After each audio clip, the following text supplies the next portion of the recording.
My daughter called from Grandma's house. Daddy, she has special medicine. The line went dead.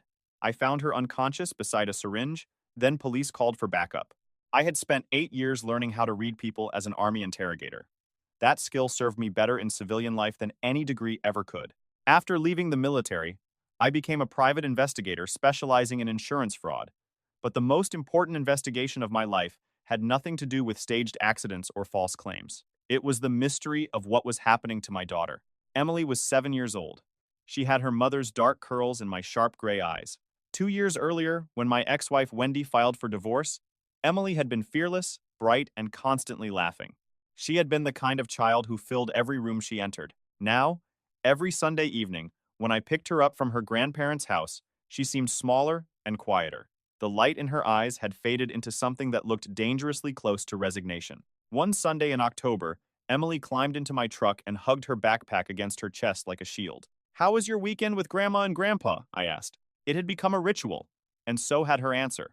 "Fine," she whispered. As I pulled away from the Hanson house, I watched her in the rearview mirror.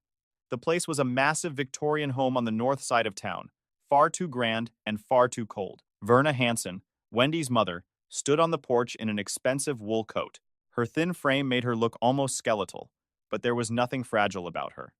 She watched us leave with the same cold smile she had worn since the day I married her daughter. Beside her stood Stuart Hewitt, Verna's second husband. Wendy's biological father, Roger Hanson, had died years earlier. Stuart raised one hand in a lazy wave as we drove away. "Did you have fun?" I tried again. Emily's fingers tightened around the straps of her backpack until her knuckles turned white. "Daddy, can I not go there anymore?" My hands tightened on the steering wheel. "Why not, sweetheart?" "I just don't like it." "Did something happen?" "No." The answer came much too quickly. This was not the first time she had asked. For almost 3 months, Emily had been begging me to let her skip the weekends at Verna's house. The custody agreement gave Wendy parenting time every weekend. But Wendy worked Saturdays and Sundays as a traveling pharmaceutical sales representative for her mother's company, Hanson Medical Supplies. That meant Emily spent most of Wendy's weekends with Verna and Stuart instead. I had already tried to modify the custody agreement, but Wendy fought me at every step. Verna supplied the money, the lawyers, and the pressure. My attorney, Marshall Bernard, had warned me that a judge would not change the order based on instinct alone. Marshall was a public defender who owed me a favor from an old case, and he was doing what he could, but he kept repeating the same thing. We needed evidence of harm. "Emily," I said carefully, "has Grandma or Stuart ever done something that scared you?" Her face went blank. I had seen that look before. Soldiers wore it after witnessing things their minds could not process. It was the 1,000-yard stare of someone who had learned to leave her own body to survive. "No, Daddy." She was lying. My daughter still believed in Santa Claus and the Tooth Fairy, but someone had taught her how to lie to me. That night, after Emily fell asleep in the bedroom I had painted lavender because it was her favorite color, I sat alone at the kitchen table and reviewed everything I knew. Verna came from old pharmaceutical money. Her first husband, Roger Hanson, had founded Hanson Medical Supplies 40 years earlier. After Roger died of a heart attack, Verna married Stuart, Roger's former business partner. Under Verna and Stuart, the company expanded from medical supplies into pharmaceutical distribution. I had never trusted either of them. Verna's cruelty was precise, surgical. During my marriage, she had slowly poisoned Wendy against me, turning every disagreement into evidence that I was unstable, dangerous, or unworthy. When Wendy finally filed for divorce, Verna had smiled as though she had completed a project. My phone buzzed on the table. It was a text from Marshall. "Got something? Call me." I called immediately. "What did you find?" "Remember when you asked me to dig into Stuart Hewitt's background?" "Yes." "There's a sealed juvenile record in Pennsylvania. It took some work, but I found the case number. Aggravated assault on a minor in 1978. Stuart was 17. My blood went cold. "What kind of assault?" "The full record is still sealed, but the victim was his 12-year-old stepbrother. The boy spent 3 weeks in the hospital." "And Verna married him knowing this?" "Maybe knowing it. Maybe because she knew he was useful. There's more. I pulled 5 years of distribution records for Hanson Medical Supplies. The DEA flagged the company twice for irregularities involving controlled substance shipments.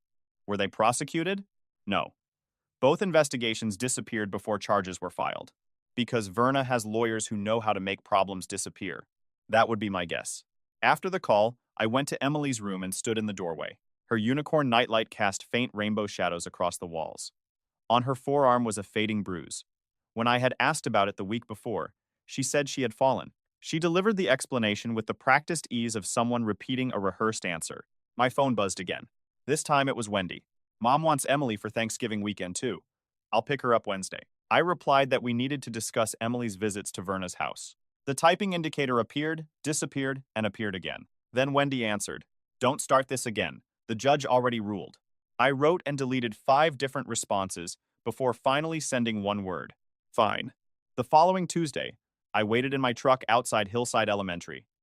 Wendy's silver BMW arrived 15 minutes before dismissal. She had started coming early, probably because Verna wanted to minimize any contact I had with Emily during exchanges. Wendy stepped out wearing clothes that probably cost more than my monthly rent. She had not always been like that. When we met, she was a nursing student who wanted to work in pediatrics.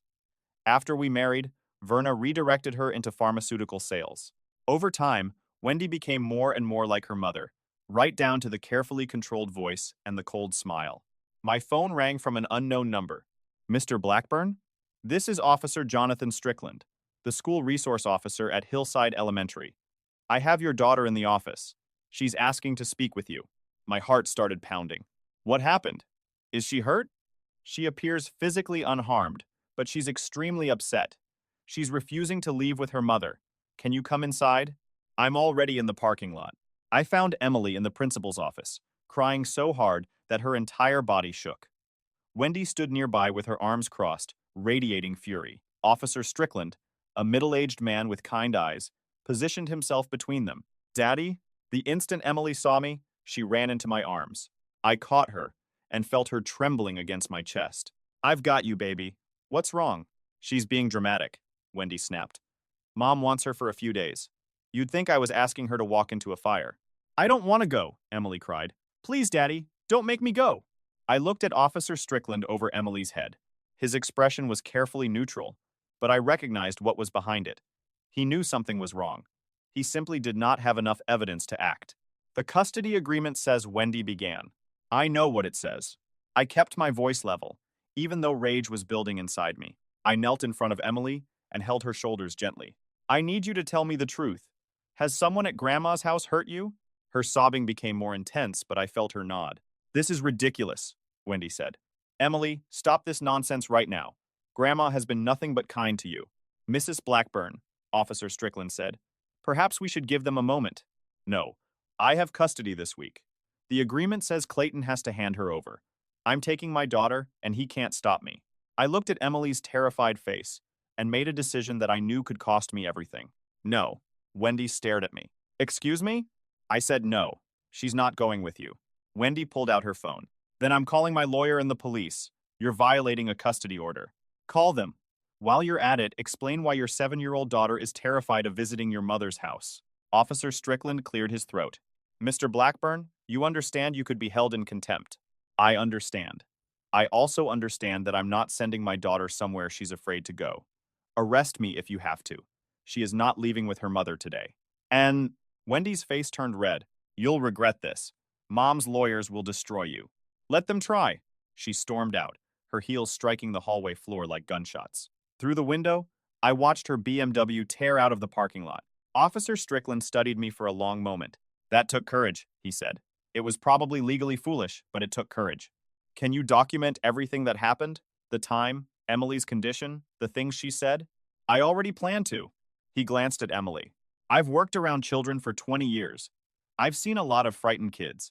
What I saw today wasn't ordinary fear. That looked like trauma." My phone began filling with messages from Wendy, her attorney, and finally Verna. Verna's message was simple. "You just made the biggest mistake of your life." I deleted it without answering. Emily held on to me for the entire drive home. At 2 in the morning, my phone rang. It was Wendy, and her voice was slurred and unstable. "You kidnapped my daughter. She's asleep in her own bed. The custody schedule says she is supposed to be here until Friday. I didn't kidnap anyone. The police are going to arrest you. Mom's lawyer already filed an emergency motion. The hearing is Thursday morning. They're going to take Emily away from you completely. Let them try. I'll tell the judge why she's terrified of your mother's house." Wendy laughed without humor. "You have no proof. It'll be your word against Mom's. We both know who the judge will believe." A decorated veteran turned glorified private investigator? Or a respected philanthropist whose family has lived in this town for 3 generations? What did they do to her, Wendy? Silence stretched between us. When Wendy answered, her voice was suddenly small. You don't understand what Mom is capable of. She stopped herself. I have to go. Wendy, wait. The call ended. I checked on Emily and found her still sleeping. Then I spent the rest of the night going through everything Marshall had sent me. The details of Stewart's juvenile assault were worse than I expected. His stepbrother had suffered broken ribs, a fractured jaw, and cigarette burns across his arms and chest. Stewart had pleaded down to aggravated assault. His record was sealed on the condition that he receive psychiatric treatment. The clinic that treated him had later become connected to Hanson Medical Supplies. By dawn, I had constructed a timeline. Roger Hanson died. 6 months later, Verna married Stewart. Within a year, the company's distribution contracts increased by 300%. The DEA flagged them once in 2018 and again in 2021 because controlled substances had vanished from shipments. Both investigations ended without prosecution after Verna's lawyers became involved. There was a pattern, but a pattern was not proof. Thursday's emergency hearing went exactly the way Wendy had predicted. Judge Patricia Walton belonged to the same country club as Verna. She listened without expression, while Verna's lawyer described me as an unstable veteran with post-traumatic stress disorder who could not accept his ex-wife's happiness. Verna sat in the gallery wearing black and pearls, performing the role of a wounded, respectable grandmother. Stewart sat beside her with a sorrowful expression. Marshall asked the court to appoint a guardian ad litem to investigate Emily's fear of the Hanson home. Judge Walton denied the request before he could finish. Then she found me in contempt, fined me $5,000, and suspended my parenting time until I complied with the existing custody arrangement. A full hearing would not take place for 30 days. Emily screamed when she learned she had to leave with Wendy. I held her while she cried. Wendy's face remained completely blank. Behind her, Verna's cold smile widened. It's going to be okay, I whispered to Emily. I promise. At that moment, I was not sure I believed my own words. Marshall found me in the parking lot after Wendy drove away with Emily. That was a railroad job, he said. Walton didn't even let us present our argument. Because we don't have evidence. We have a frightened child and a father's intuition. Then we get evidence. I'll request depositions and subpoenas. We have 30 days. I watched Wendy's BMW disappear down the road. Emily's face had been pressed against the rear window. Do you think Verna will let Emily survive 30 more days of whatever they're doing to her? Marshall's expression darkened. What are you planning? Nothing illegal. It was a lie. That evening, I broke into the Hanson house. I knew the layout from the years when family dinners had been mandatory performances. The security system was expensive but outdated. Verna had installed it years earlier and never upgraded it. I disabled it in less than 3 minutes. The house was empty. Verna and Stewart were attending a charity gala downtown. Wendy had taken Emily somewhere else for the evening. I estimated that I had 4 hours. I started in Stewart's office, a wood-paneled room that smelled of cigars and old money. His computer was password protected, but Stewart had written the password on a note beneath his desk blotter. Verna Tusen, Neo 158. Inside the computer, I found spreadsheets that confirmed what Marshall had discovered. Shipments of oxycodone, fentanyl, and other controlled substances had been sent to medical facilities that did not exist at the listed addresses.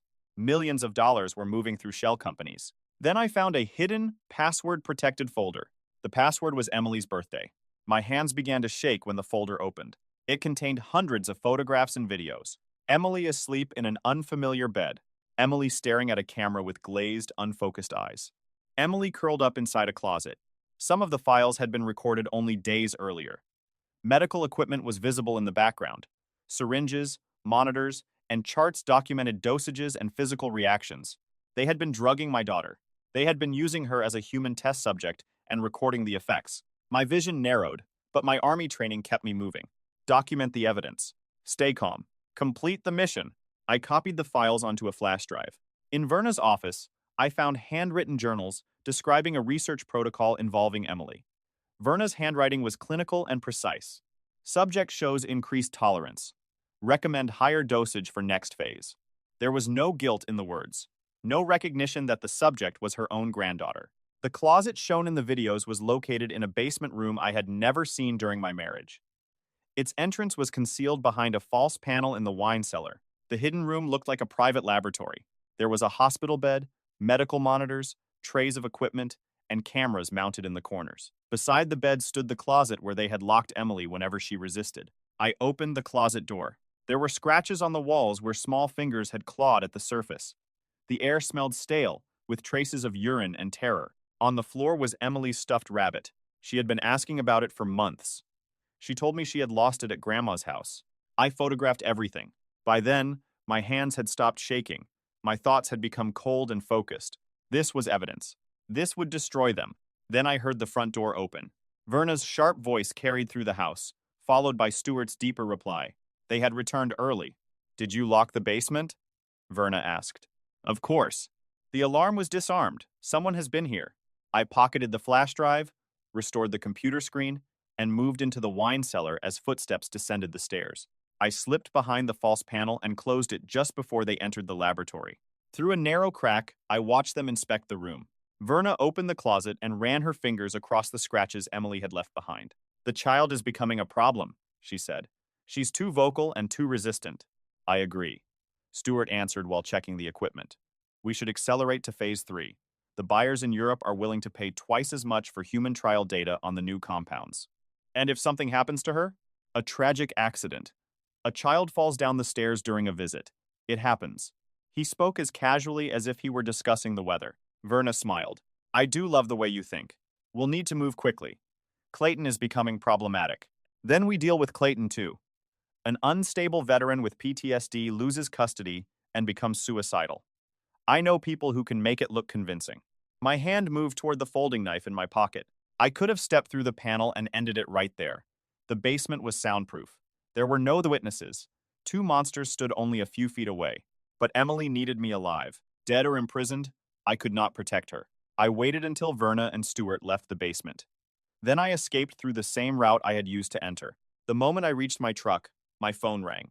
It was Emily. Daddy? Her voice was barely a whisper. Emily? Baby? What's wrong? I'm at Grandma's house. I turned toward the mansion. Mommy brought me here. She said I had to stay tonight. I told her I didn't want to, but she wouldn't listen. Where are you? In my bedroom, but Grandma said she has special medicine for me tonight. She's coming upstairs soon. Daddy, I'm scared. I was already driving. Listen carefully. Lock your bedroom door. There isn't a lock. Push something heavy in front of it. A dresser, a chair, anything you can move. I heard scraping and Emily's strained breathing. Okay, I did it. Good girl. Now call 911 and tell them. The line went dead. I called back. No answer. I called Wendy. Her phone went directly to voicemail. Then I called 911 while accelerating through traffic. My daughter is at 485 Rosewood Avenue. She called me terrified. The people in that house have been drugging her, and I believe they're about to hurt her. Send officers immediately. What is your relationship to the child? I'm her father, Clayton Blackburn. I have evidence that Verna Hanson and Stuart Hewitt have been conducting illegal drug tests on her. Please send someone now. Officers are on the way. Sir, do not enter. I ended the call and drove faster. The Hanson house appeared ahead. Every window dark except one on the second floor, Emily's bedroom. I abandoned my truck in the driveway and ran to the front door. It was locked. I pounded on it. Emily, Verna, open the door. A light came on downstairs.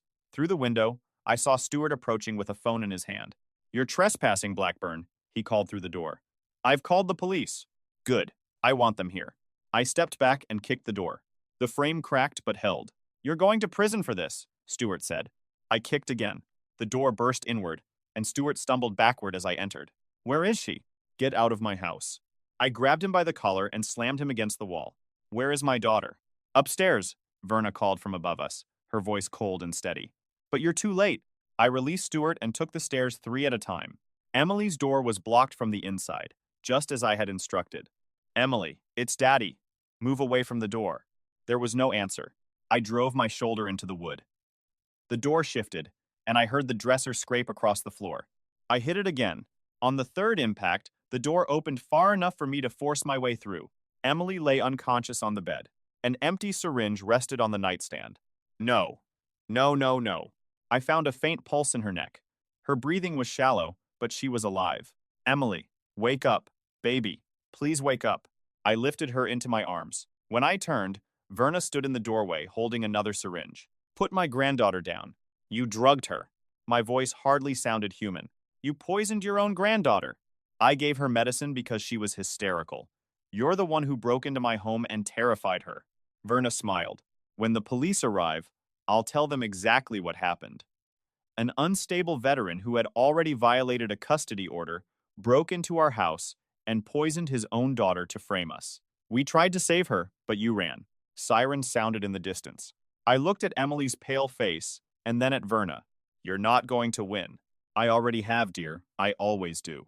I pushed past her and ran downstairs. Stuart tried to block me, but I drove my shoulder into his chest and sent him sprawling.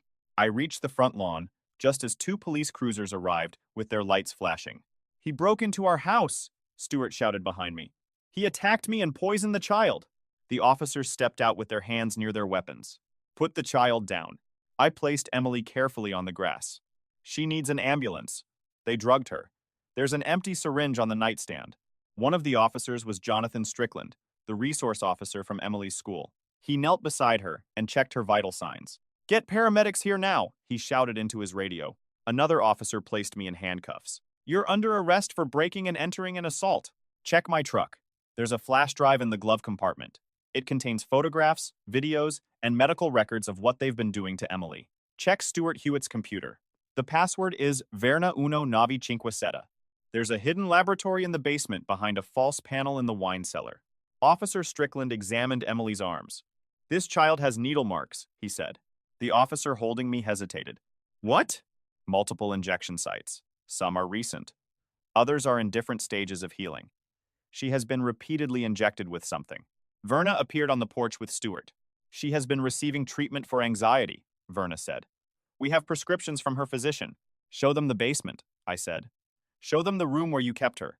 Show them your research journals and the contracts with your European buyers. Strickland looked toward the other officers. Thompson, check the truck. Martinez, start the process for a warrant. You don't have probable cause, Stuart protested. We have an unconscious child, fresh needle marks, a syringe in the bedroom, and a parent's detailed testimony, Strickland snapped. That's more than enough to secure the scene. He called for additional officers, detectives, and an ambulance. The paramedics arrived within minutes. They placed Emily on a stretcher, started an intravenous line, and prepared to transport her. I tried to follow, but the handcuffs stopped me. She's my daughter. We have to sort this out first, the officer beside me said. His tone had softened. But we're going to investigate everything you told us. Strickland retrieved the flash drive from my truck and opened it on a laptop inside his cruiser. I watched his expression change as he reviewed the files. Sweet Jesus, he whispered. Then he looked at the Hanson house. Call the lieutenant. We need detectives, the narcotics unit, and everyone available. Within an hour, the property was surrounded by police. They found the hidden laboratory. They found Stuart's computer, the medical equipment, the videos, the journals, the fraudulent shipping records, and the contracts with foreign buyers.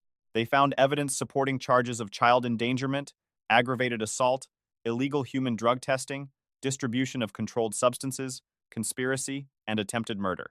I watched from the back of a police cruiser as officers led Verna and Stuart out in handcuffs.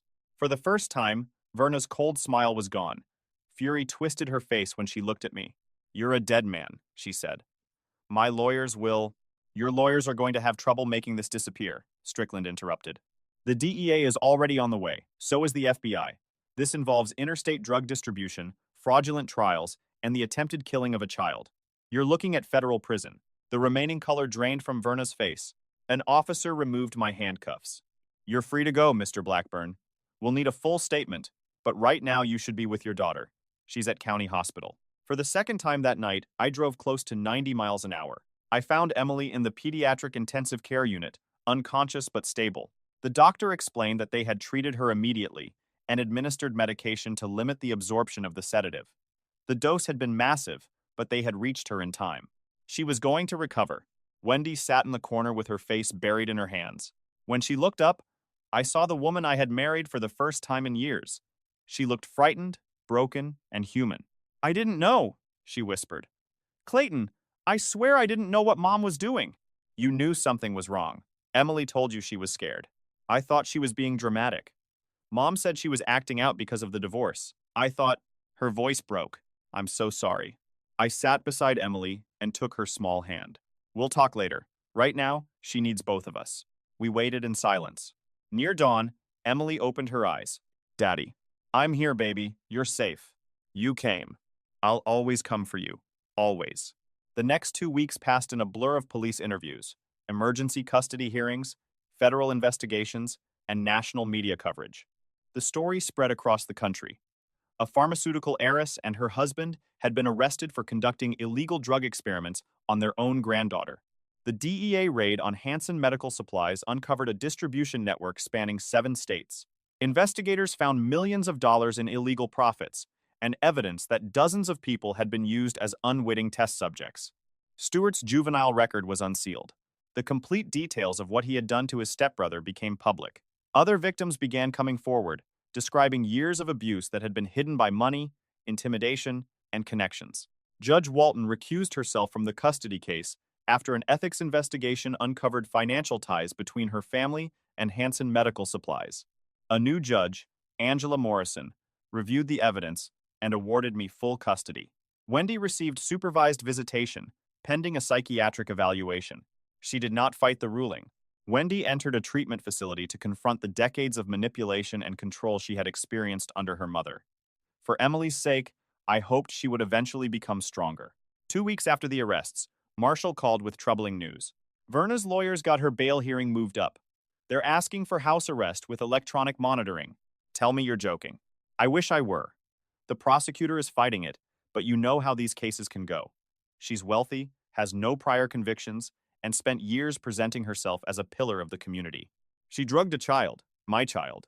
I know. I'm warning you because there's a real possibility the judge will release her. After the call, I looked at Emily coloring at the kitchen table. She had started sleeping through the night again. Her nightmares were becoming less frequent. The day before, I had heard her laugh for the first time in months. I would not allow Verna to threaten that recovery. That night, after Emily went to bed, I sat at my computer and began planning. The prosecutors had evidence, but evidence did not always guarantee justice. Verna had spent her life using money, lawyers, and influence to escape consequences. I had promised Emily that I would always protect her. Sometimes protection required going where the law could not follow. Over the next 3 weeks, I became nearly invisible. I took leave from work, telling everyone I needed to focus on Emily's recovery. That was partly true. The rest of my time was spent building a different kind of case, one designed to ensure that Verna could never threaten my daughter again. I met Marshall at a diner on the edge of town the day before the bail hearing. He looked exhausted. Her attorneys are pushing hard, he said. They got Judge Carver. He plays golf with half the wealthy families in town. Will he release her? Probably. House arrest, an ankle monitor, strict conditions, but she'll be out. I nodded. That's what I expected. Marshall studied me. What are you planning? Nothing that will come back on you. Clayton, I mean it. You've done everything possible within the law. Thank you for that. But some things the law can't fix. Don't do anything stupid. Stupid would be trusting this system to protect my daughter. I stood and left. The next afternoon, Judge Carver granted bail. Verna walked out of the courthouse wearing an ankle monitor and a satisfied smile. Her lawyers surrounded her while she told reporters that she was innocent and that the charges had been manufactured by a vindictive former son-in-law with psychological problems. I watched from my truck across the street. I noted the 2 security guards her attorneys had hired. Both appeared to be former police officers. I noted their habits, the route Verna's vehicle took, and every gap in the protection around her. Stewart remained in custody. His request for bail had been denied after prosecutors revealed his juvenile record and presented statements from 3 additional victims. That night, I tucked Emily into bed and read her favorite story, the one about a brave princess who defeated a dragon and saved herself. After she fell asleep, I kissed her forehead. I'm going to make sure the monsters never hurt you again. A trusted young woman named Rachel stayed with Emily. She was studying criminal justice at the community college, and I had carefully checked her background. More importantly, Emily felt safe around her. I dressed in black, collected the equipment I needed, and drove toward the Hanson house. I parked 3 blocks away. The guards changed shifts at midnight. Their routine created a 7-minute gap in coverage. I entered during that blind spot. The house was quiet. The ankle monitor told authorities that Verna was home, but it could not tell them what was happening inside. I moved through rooms I once knew as a son-in-law, but now I saw the building as an interrogator would see a target location. I identified exits, blind spots, obstacles, and points of leverage. Verna was sitting in Roger's old study, drinking scotch and reviewing legal documents. When she saw me, fear appeared in her eyes. How did you get in? You thought two hired guards could stop me? I closed the door. We need to talk. She reached for her phone, but I removed it from her hand before she could make a call. You're violating a restraining order, she said. I'll have you arrested. Go ahead. Call the police. They won't reach this room before I've said what I came to say. What do you want? I sat across from her. I want to understand why. Why what? Why, Emily? You had millions of dollars. You could have paid volunteers or found desperate adults willing to sign anything. Why did you use your own granddaughter? Her expression hardened. You wouldn't understand. Try me. She poured more scotch. Roger built this company from nothing. After he died, everyone expected it to collapse. They said a woman couldn't run a pharmaceutical distribution company. Stewart and I proved them wrong. We didn't merely survive, we expanded. By cutting corners and distributing drugs illegally. By recognizing opportunities. She took a drink. The real money isn't in distribution. It's in drug development.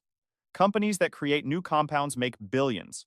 We had the network, the facilities, and the connections. All we needed was reliable human trial data. So you used Emily. She was convenient and available. Her reactions provided exactly the data we needed. Those compounds could transform sedation therapy. We were expecting profits of nearly $500 million in the first year. She was 7 years old.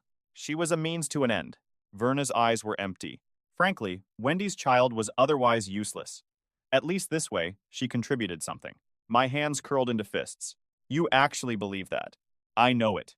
Empires aren't built through sentimentality. Sometimes hard choices are required. I stood and moved around the desk. Verna pressed herself deeper into her chair. What are you going to do? Nothing. Not tonight. I smiled. And this time I was the cold one. I only wanted you to understand that I could have. Your money, lawyers, cameras, and security guards cannot protect you from someone who has nothing left to lose. I left her alive and disappeared before the guards realized I had been inside. The visit accomplished exactly what I intended. Verna became paranoid. She added more guards, installed cameras, checked doors repeatedly, and barely slept. Every noise made her jump. Every shadow became a threat. Then the evidence began to spread. I did not send it only to law enforcement. The police already had enough for prosecution.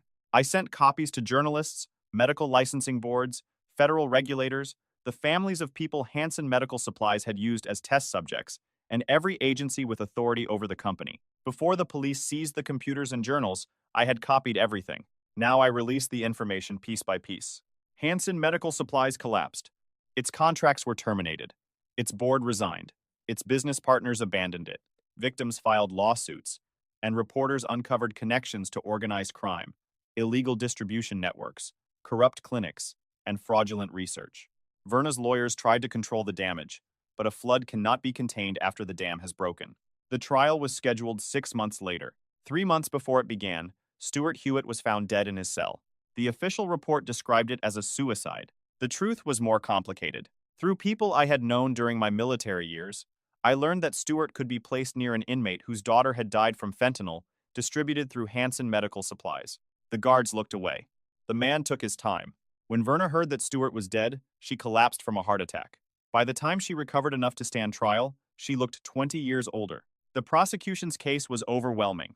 I testified about what I had found inside the house. Officers described the hidden laboratory and the evidence recovered from the computers. Medical experts explained the drugs found in Emily's body and the damage caused by repeated injections. Emily, stronger now and 8 years old, testified privately in the judge's chambers about what Grandma and Stuart had done to her. The jury deliberated for less than 3 hours.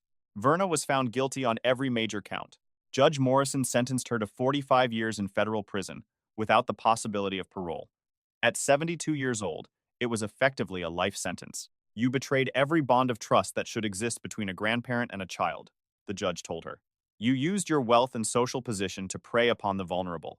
You have demonstrated no meaningful remorse and no recognition of the profound harm you caused. This sentence reflects the severity of your crimes and ensures that you will never have another opportunity to harm a child. Verna remained silent. As the officers led her away, she looked at me one final time. I met her gaze without flinching. We both knew I had won. Outside the courthouse, reporters surrounded me. I gave a brief statement thanking the prosecutors, the investigators, Officer Strickland, and everyone who had helped expose the truth. Then I went to pick Emily up from school. She ran toward my truck with her backpack bouncing behind her. Daddy, guess what? I got an A on my spelling test. That's my girl. I lifted her into my arms. I'm proud of you. Can we get ice cream? Absolutely. We went to her favorite shop, the one with superhero murals painted across the walls. Emily ordered strawberry ice cream with rainbow sprinkles, and we sat in a booth near the window. Daddy, she asked between bites, are we safe now? Yes, baby, you're safe. Will Grandma ever come back? No, never. Emily considered that for a moment. Then she smiled. It was a real smile, the kind I had not seen in more than a year. Good. We finished our ice cream and returned to the house I had purchased with money from the civil settlement against Verna's estate. It was much smaller than the Hanson mansion, but it had a large backyard. Emily's bedroom windows faced the sunrise.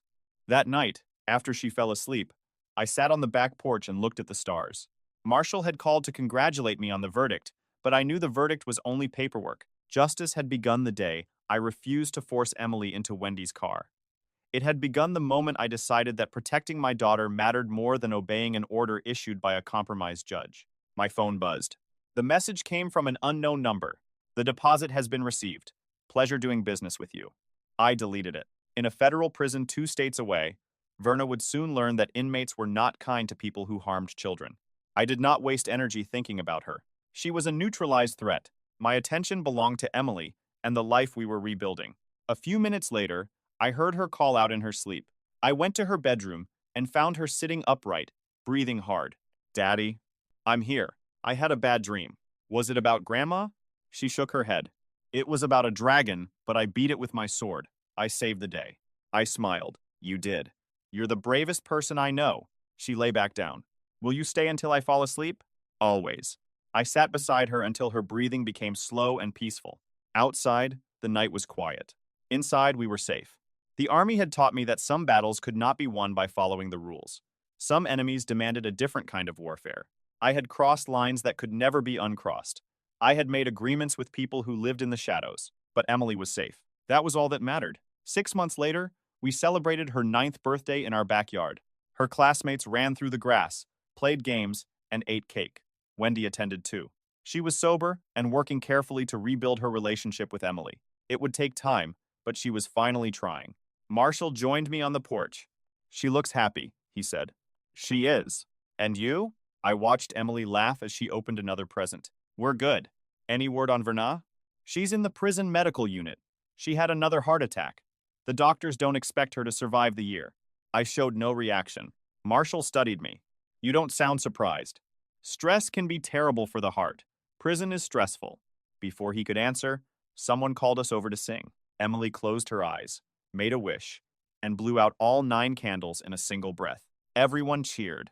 Later, after the guests left, Emily found me in the kitchen. Daddy, thank you for the best birthday ever. Anything for you. Can I ask you something? Of course. She hesitated.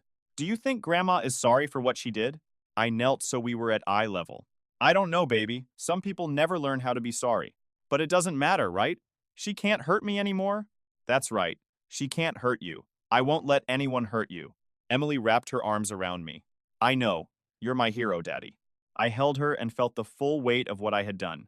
The laws I had broken, the boundaries I had crossed, and the pieces of myself I had sacrificed. It had been worth it. Every part of it. I love you, Emily. I love you too. That night, after I locked the doors and checked the security system, my phone buzzed again. Another message from an unknown number appeared on the screen. Package delivered. I deleted it without reading further. I knew what it meant. In the medical unit of a federal prison, Verna Hanson had taken her final breath. The official cause would be cardiac arrest, caused by complications from her previous heart attacks. No one would question it. No one would investigate. I poured a glass of whiskey and stood at the window overlooking the quiet street. I had never expected to become the kind of man who arranged deaths behind prison walls. Life had pushed me down a road I never intended to travel. I thought about the night I entered the Hanson house and found Emily unconscious on the bed. That was the moment everything changed. I stopped being only a father. I became something harder. Someone willing to do whatever was necessary. The whiskey burned as I swallowed it. Before going to bed, I checked on Emily one final time. She was sleeping peacefully. Her face was relaxed, and her breathing was steady. There were no nightmares that night. Maybe there would never be nightmares again. Standing in her doorway, I made one last silent promise. I would always protect my daughter, regardless of the cost. Anyone who tried to harm her would discover what it meant to face a father with everything to protect, and nothing he was afraid to lose. But those battles were behind us. The threats were gone. The monsters were dead or locked away forever. The next day, Emily and I would go to the park. We would fly the kite I had bought for her birthday, eat hot dogs from a street vendor, and chase down the ice cream truck. We would live normally, or as normally as two people could after everything we had survived. I closed Emily's door gently and went to my room. I slept without regrets, without ghosts, and without fear. I had done what needed to be done, and I would have done it all again in a heartbeat.